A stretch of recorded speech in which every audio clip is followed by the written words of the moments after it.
స్వామియే శరణమయ్యప్ప. అందరికీ నమస్కారం అండి. అయ్యప్ప మాల వేసిన వాళ్ళని ఏమని పిలుస్తారో మీకు తెలుసా? మొదటిసారి అయ్యప్ప మాల వేసుకున్న వారిని కన్యస్వామి అని అంటారు. రెండవసారి అయ్యప్ప స్వామి మాల వేసుకుంటే కతిస్వామి అంటారు. మూడవసారి వేసుకుంటే గంటస్వామి, నాలుగవసారి వేసుకుంటే గదాస్వామి అని అంటారు. ఇంతవరకు అందరికీ తెలుసు. కానీ ఈ తరువాత మాల వేసుకున్న వారిని ఏమంటారో చాలామందికి తెలియకపోవచ్చు. చెప్తాను వినండి.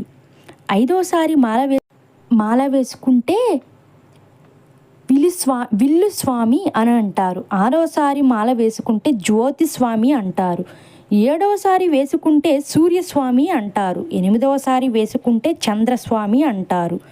తొమ్మిదవసారి వేసుకుంటే వేలుస్వామి, పదవసారి వేసుకుంటే విష్ణుచక్ర స్వామి, 11వసారి వేసుకుంటే శంఖాధార స్వామి, 12వసారి వేసుకుంటే నాగాభరణ స్వామి, 13వసారి వేసుకుంటే శ్రీహరి స్వామి, 14వసారి వేసుకుంటే మదన స్వామి, 15వసారి వేసుకుంటే త్రిశూల స్వామి, 16వసారి వేసుకుంటే శ్రీ శబరిగంధ స్వామి, 17వసారి వేసుకుంటే ఓంకార స్వామి, 18 సార్లు వేసుకుంటే నారికేళ స్వామి, ఆ తరువాత ఎన్నిసార్లు వేసుకున్నా గురుస్వామి అని పిలుస్తారు.